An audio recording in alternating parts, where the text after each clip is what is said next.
I mean, come on, this documentary, you helped make this. That's right. Joe Floyd, give it up. Look at this, Inside Metal. I know. The Pioneers are. Amazing that it got to this Tell point. us when you first heard about this project and what drew you in. Actually, it was a business partner of mine, and he suggested, why don't you make a documentary about the LA rock scene, because I was here, I lived it, and so, I thought about it, and you should do it, everybody, and I was like, wow, that sounds cool, so I went and bought a camera, and then I realized I have no idea how to make a documentary, and so then I ran into Bob at a party, and I recruited him to put it all together, be a partner in it. He was totally down for it. He was excited about it, and so that's how it all came to be. That was the beginning of it, and there he is now.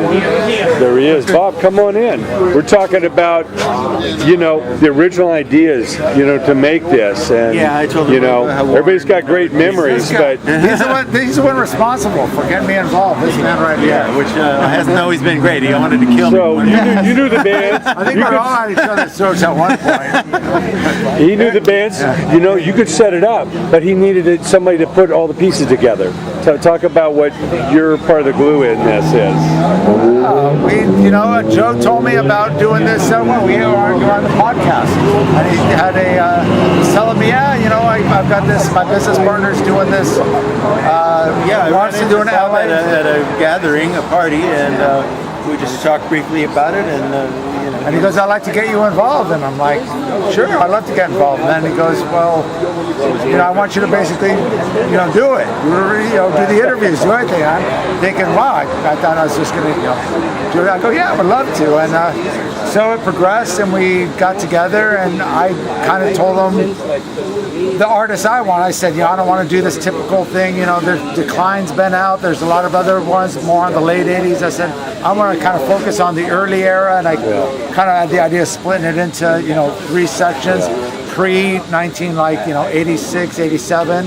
It was 75 through 81. I mean, what a fertile period. Absolutely. I mean, the Van Halen stories and the Motley Crue stories alone were enough to just go for hours. Well, that's the thing that's untold. It's before MTV. It's before not too many people know about this. And Joe and Warren, the business partner, the executive producer, they love the idea of doing that. So that's what we did. And I just started. Boom, we were just lining up interviews left and right.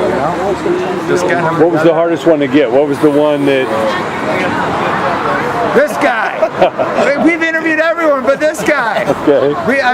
Lars, just an email. Sure, Lars, we'd love to do it. Just come on up, Bob. Everyone was easy except this guy. We still haven't interviewed him. He's the last. Lars, you went up to Frisco? Yeah. We did over 70 interviews. He's the last one to nail down. Oh my God. That's for the all 3 titles. There's about 70, yeah. So what can we expect in the next volume? You're going, what, 82 to 86 will be, it's called... Well, that's the MTV era there. The beginning of the MTV era. Yeah. Before the hair metal craze really got out of control. That, and then we're going to do one of the rise of LA thrash metal. Because we feel, LA really didn't get their due on the, thrash metal scene. Obviously, a lot of the attention was focused on the Bay Area and other parts. People can't forget, Metallica started here. Absolutely. It wasn't until Cliff came into the band that they went up north. Metallica, some people think they're a Bay Area band. They're all LA bands. Yes. So. I mean, what a scene. Used to drive down the strip, Tower Records, Licorice Pizza, Whiskey Roxy, all the Central, all these clubs, all this Gazzari's. How do you even explain Gazzari's? A place where the Doors and the Van Halens and the Rats of the world could coexist. I mean, talk about your playing, because again, Warrior's the group, right? Right. Warrior was my band in the 80s, and we're still doing it. We're still But I see that. The music never dies. When I first moved to LA was in about 1980, and I was going to the Starwood and all those places, but there wasn't any internet in those days, so you couldn't just triangulate and put all the pieces together. You didn't know that your story was paralleling hundreds of other people, and so this documentary, you can really see that there's many stories that overlap, and it really puts it together, and that's what I think is cool about it.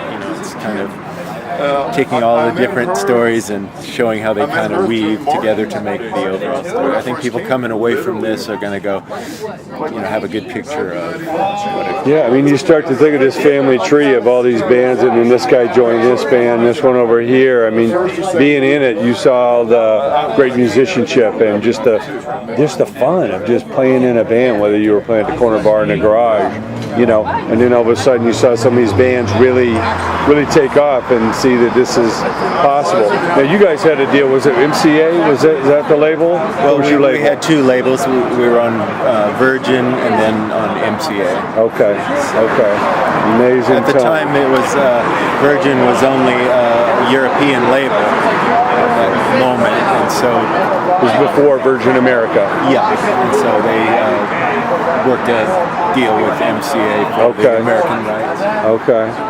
Now, back then, what was your greatest memories of just that old school record machine, and just seeing these companies that were built on rock and roll? Well, one interesting impression that I came away with is, at the time, we thought these were adults that had it going on and knew what they were doing. And now, looking back, I realized, they weren't that much older than we were, and they were just, having fun and going crazy. Expense accounts just as much. Yeah. So it was a crazy time. How'd that guy get the gig? He's telling everybody what to sign. How the hell did he get the job? He's got the unlimited expense account for the Coke and the drinks, Yeah, right. Amazing time. And then you figure out later they were putting that on your tab. Right. Yeah, the band's like, wow, man, they want to take us out to dinner. And it shows up on your royalty statement. Yeah, we ran up a huge bill that could never possibly be paid back. I mean, talk about like the craziest show you ever saw. Speaking of like getting rated or something. I mean, seeing so many great rock and roll shows. What was just some surreal moments? So many I can't imagine. Well, of course, I did see a Quiet Riot at the Starwood, Judas Priest at the Whiskey, Van Halen at the Whiskey. We somehow got invited to a Van Halen rehearsal that was down at a converted sound stage. That was a really fun time. What part of town was that? That was in Hollywood. Okay. Every night in Hollywood in those days was teeming with people, the streets full of people, and it had energy. Cost a couple bucks to get in the club, 4 or 5 great bands. I used to come down every night of the week pretty much, and just to hang, and there was no Facebook or anything, so that was social in those days. You just showed up and talked to people. And I know. People can't imagine without an email or a website or a internet or a texting, and we did it all. We did it all with no cell phones, no computers. Seemed like a simpler time. I guess looking back, it was, but that seemed like how it was just going to go infinitely into the future, and within a few years it was over. Yeah, I mean, the whole industry flipped completely. Now as a band with Warrior, you can put out your own music. You got little fans here and fans over here, and add this over here. You can kind of, make a little thing on the side where it's worth your time. As opposed to the big companies, unless they see a big return, they can't hang. So what's that independence like? Well, it's good and bad. It's nice. What's the good side? To have all that, money. So tell us about the good side of just having the freedom to. The good side is give the fans your music. Nowadays, you can do your own thing with all the, YouTube and everything. You can do your own promotion, so it gives everybody a shot at getting something going. So that's good. And for a band like ours that's sort of been around and has a history. It's a way that we can reconnect with fans. Go shoot a cool little inexpensive video and have it out there working for you. Opposed to the major labels wanting to charge you $200,000 to make a video. Remember those days? Yeah. Oh yeah. Yeah. Now you can make. Talking about putting it on your account. I remember it very well. Yeah. Yeah. We ran up. Why'd we have to spend $250,000 again? Where'd that go? Yeah. So, that's positive. But we just played a festival in Germany. Did you really? Talk about the fans over in Germany, the people who haven't gone over to Europe. I mean, how dedicated young are people those there, fans? and yeah, they were Bakken, I mean, yeah, you've got it's very so many strong. festivals over there. Yeah, that's a great. Must place be for incredible to go over. What were some of the other bands that you were excited to see over there? Oh well, there were so many.